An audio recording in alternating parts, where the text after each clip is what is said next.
In this episode, Deborah Kesten discusses her Whole Person Integrative Eating program and why food should nourish individuals physically, mentally, spiritually, and socially. She talks about the reasons for overeating and how individuals can manage weight through holistic practices.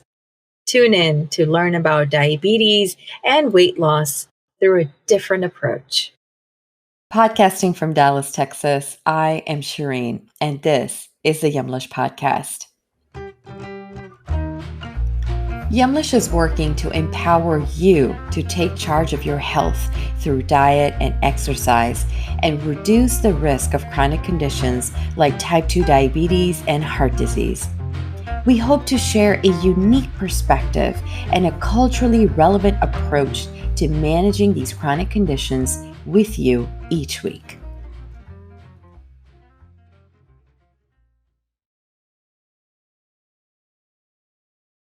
Deborah Kesten is a nutrition researcher and award-winning author of Whole Person Integrative Eating, a breakthrough dietary lifestyle to treat the root causes of overeating, overweight, and obesity. Welcome, Deborah. My pleasure. Thank you for inviting me. An absolute pleasure having you on. Deborah, diving right in, what really motivated you to research and create this non-traditional nutrition program that is also rooted in culturally relevant knowledge?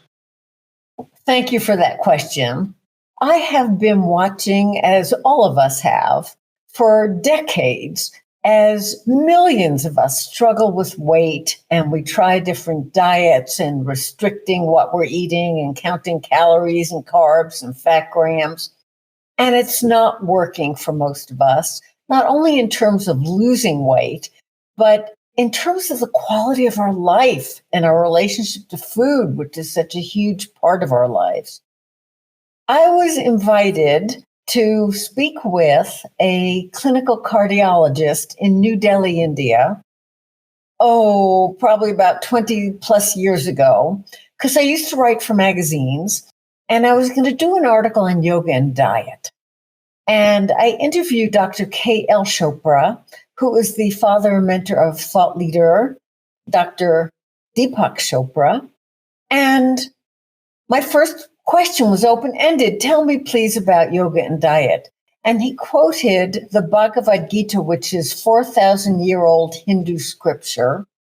And he said, prana, the Sanskrit word for life force, your consciousness, your prana is infused into the food based on the Bhagavad Gita teachings.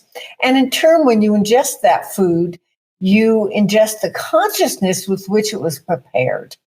And he said, we in India, if Hindus, espouse with cooking with love. Again, that's in the culture, flavored with love, made with love.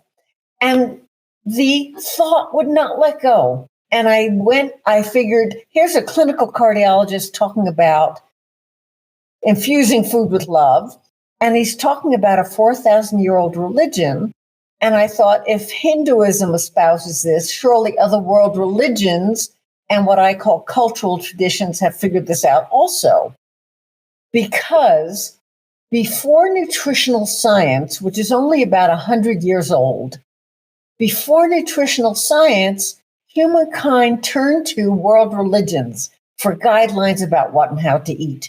So I researched ancient food wisdom, and that is what Whole Person Integrative Eating is based on. What to eat and how to eat to nourish yourself. And our research with more than 5,000 people showed it can actually halt and reverse overeating and being overweight. Can you help us understand a little bit more of what Whole Person Integrative Eating really is? And why do you really call it a dietary lifestyle? Well, part number one, it's a dietary lifestyle because it's based on ancient food wisdom. And about 2,500 years ago, Hippocrates, who was often called the father of medicine, Greek doctor, he, at his time of life and living, the word diet meant way of life.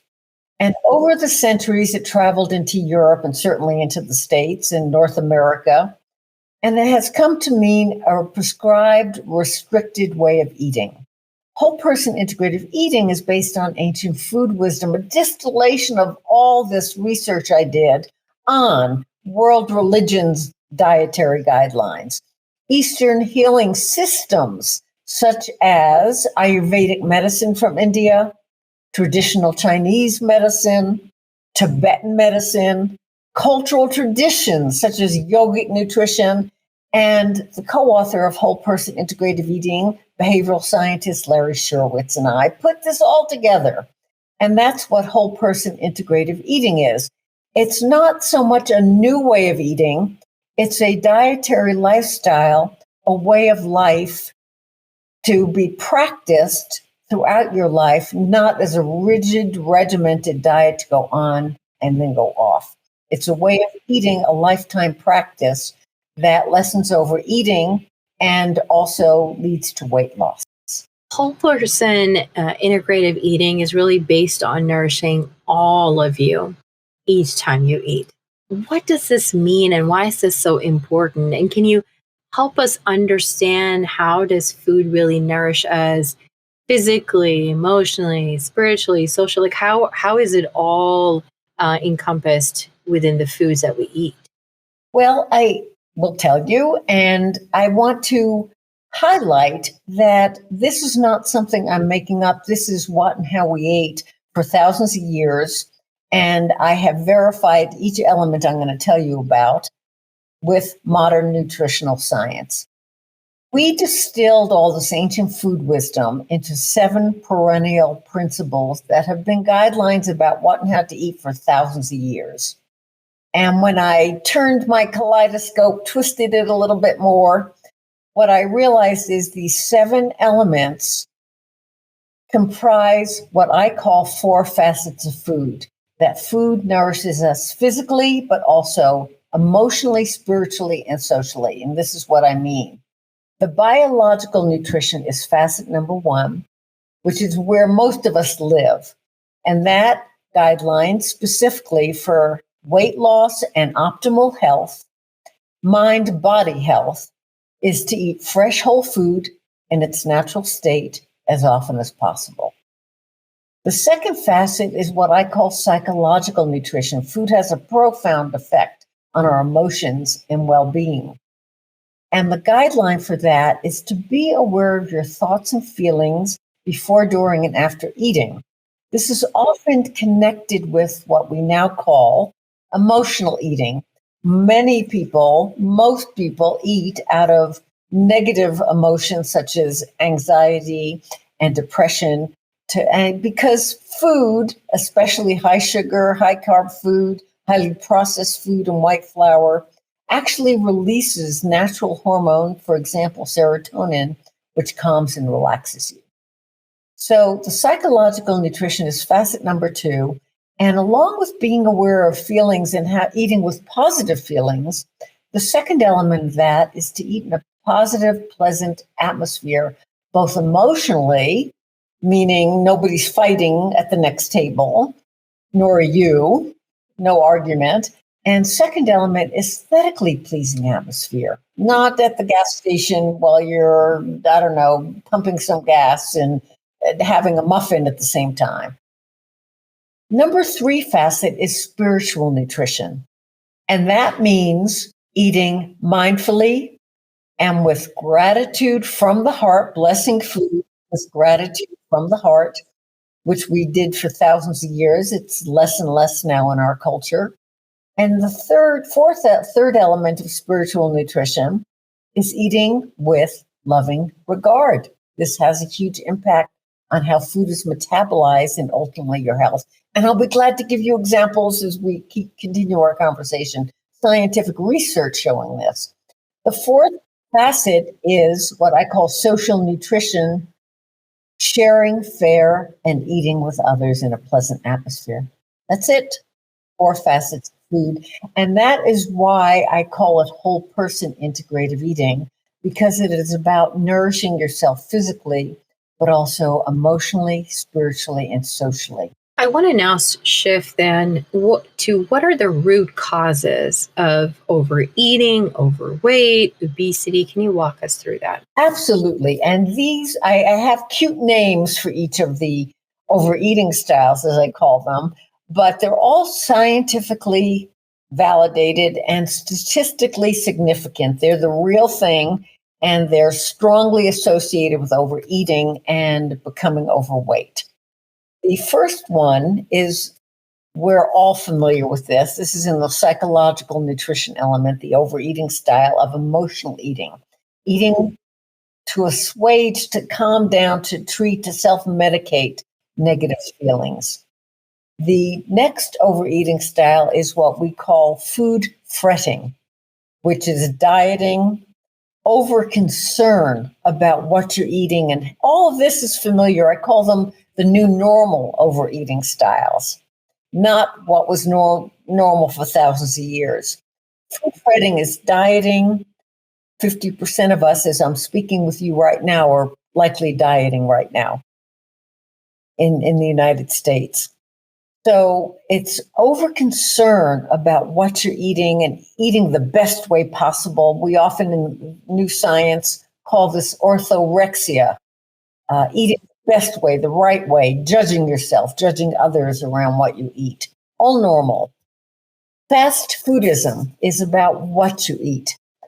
All of us are familiar with this, which is lots of fast food and processed food and refined food and sugar, and carbs, and white flour and pizza and processed meat and lots of pepperoni and sausage, all familiar and normal to most of us. It's how most of us eat.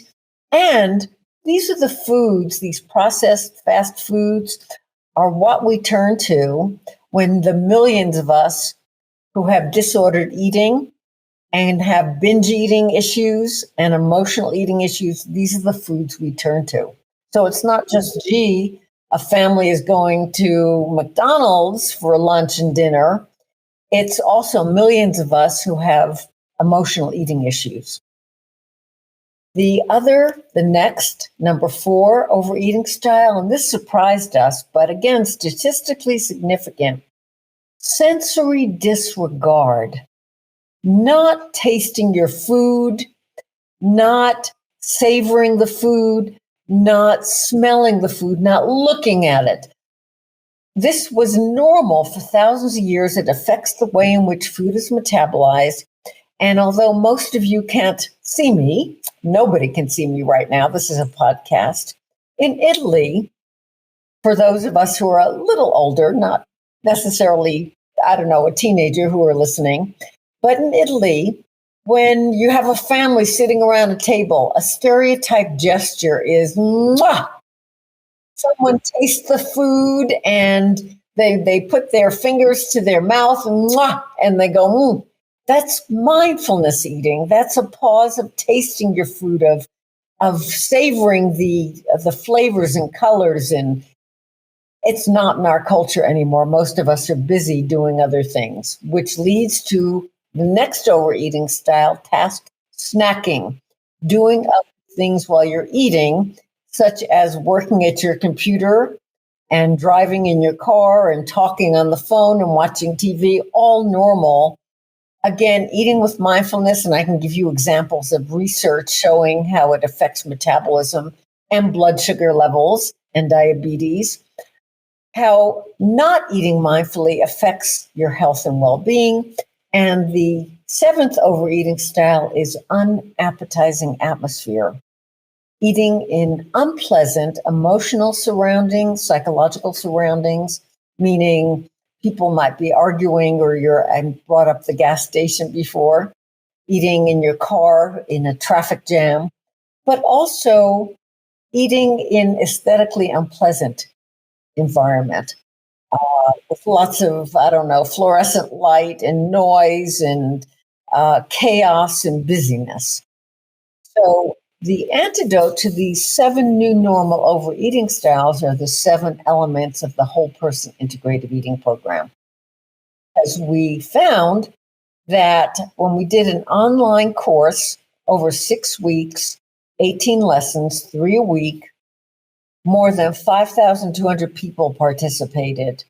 And those who replaced their overeating styles with the elements of whole person integrative eating were the ones who just ate less as a natural side effect of making these modifications, and also lost weight without dieting as a natural side effect of enjoying your food. Deborah, one thing that really stands out to me here is when you're talking about all the different styles is there is an emphasis on what you're eating, but more importantly on how you're eating this food. Can you help us understand and help us clarify sort of the difference and why the how is so important? Thank you. That's really fascinating to us because we didn't expect this. What we found is there are, in the Whole Person Integrative Eating program, only one element about what you're eating, which is fresh, whole food. The other 6 elements are about how you eat, the psychological, spiritual, and social nutrition elements. And these 6 elements are eating with mindfulness, eating with gratitude from the heart, eating with loving regard for the food, and eating with others and sharing food with others. And we found that when you pay attention to your consciousness and your thoughts and the environment and your feelings when you're eating, that it again affects the way in which food is metabolized and in turn your health and well-being. Let me give you a very interesting example, because this is very new to everybody. But again, this is what and how we ate for thousands of years. It's not some magic diet I'm making up. I told you that when what started this, launched this research, was my interview with Dr. K.L. Chopra, who told me about Hinduism and cooking with prana and loving regard for food. Well, maybe 20-something years ago, a researcher named Nerem, Nerem, decided to find out if rabbits who were fed a really high cholesterol diet would get heart disease, if their arteries would get clogged with cholesterol and plaque. And so he fed them this real high cholesterol diet, and he had 3 levels of cages. And when he looked at the results, he found that a third of the rabbits in these 3 tiers of cages did not get heart disease. And he couldn't understand it because 2/3 of the rabbits did get clogged arteries. So he retraced every step, and he found that the research assistant, when she fed the rabbits, would take the rabbits in the middle cages out and hold them while she was feeding them. And it was those rabbits who did not get heart disease, or just very, very little. And he couldn't believe this. He replicated this and got the same results. So that is, and this is published in a peer-reviewed medical journal. So again, ancient food wisdom, your consciousness with which you eat affects the way food is metabolized. We might call this now the overeating style, eating with stress-filled feelings, anxiety and anger, and just not enjoying your food, not doing that Italian pleasant moment while you're eating or before you're eating. So that's very interesting. I now want to switch gears to talk about the intersection between chronic disease, diabetes, weight loss. What suggestions do you really have for individuals struggling to tackle chronic disease and weight issues through your Whole Person Integrative Eating program? Wonderful question. Thank you. Most of us are struggling with food and what to eat and what I call eating by number, because we've learned this in the last 100 years to eat by number and count calories and count carbs and figure fat grams. This is not how we ate for thousands of years. We ate with others in a pleasant atmosphere, and we ate fresh, whole food. And let me talk a little bit more about that.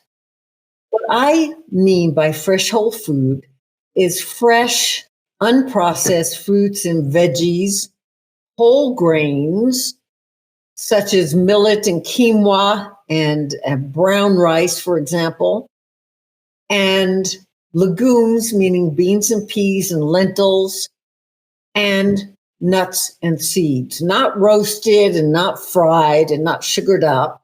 Normal, fresh, whole food. Those are the plant-based foods I just mentioned.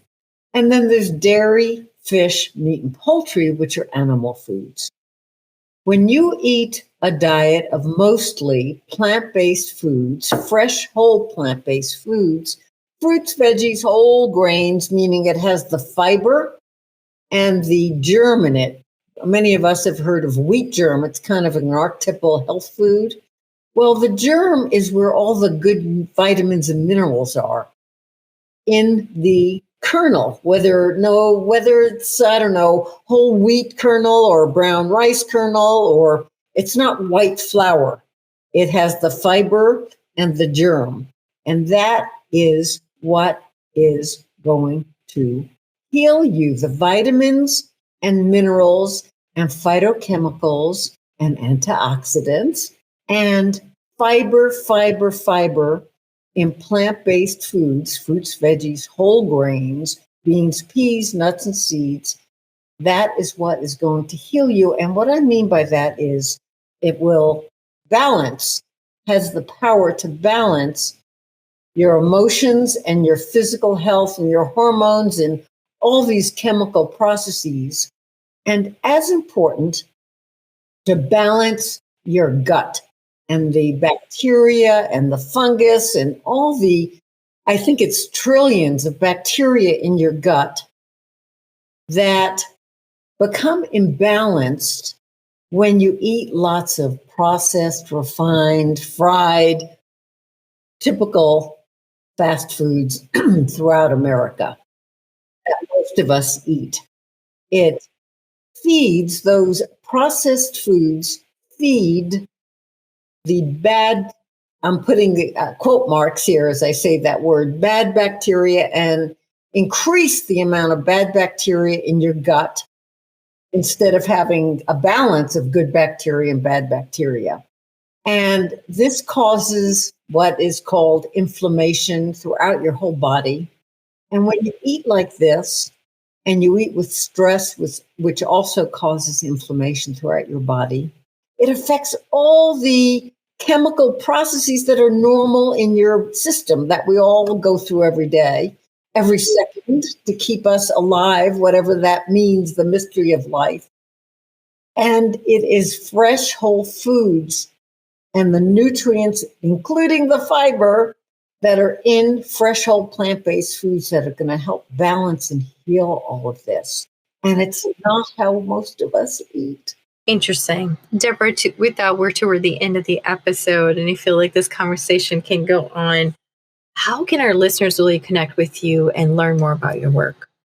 My suggestion is this. Number one, I have an award-winning book, Whole Person Integrative Eating. And in Whole Person Integrative Eating, my suggestion is take the What's Your Overeating Style self-assessment quiz. It's 76 questions, and you can discover the overeating styles and trouble spots that you personally have. 2, then decide where you want to start. What overeating style do you want to start focusing on? Number 3, we now have certified Whole Person Integrative Eating specialists. Please find a Whole Person Integrative Eating specialist to help you do the program, and visit my website at integrativeeating.com and snoop around and learn about the certification program and how the quiz can help you. Awesome. And for our listeners out there, we have a special little treat for you. Deborah has offered a free copy of her award-winning book, Whole Person Integrative Eating, a Breakthrough Dietary Lifestyle to treat the root causes of overeating, overweight, and obesity. So head over to our social media after this episode on our Facebook page to understand how exactly you can win a copy. So thank you so much for that, Deborah. It's been an absolute pleasure having you on. Same here. Thank you for inviting me. And to our listeners, if you head over to our social media, head over to our Facebook, let us know, describe a time when you found food nourishing to you spiritually and socially. We'll see you on our Facebook page after this episode. Thank you for listening to the Yumlish podcast. Make sure to follow us on social media at Yumlish_ on Instagram and Twitter, and at Yumlish on Facebook and LinkedIn for tips about managing your diabetes and other chronic conditions, and to chat and connect with us about your journey and perspective. You can also visit our website, yumlish.com, for more recipes, advice, and to get involved with all of the exciting opportunities Yumlish has to offer. If you like this week's show, make sure to subscribe so you can hear more from us every time we post. Thank you again, and we'll see you next time. Remember, your health always comes first. Stay well.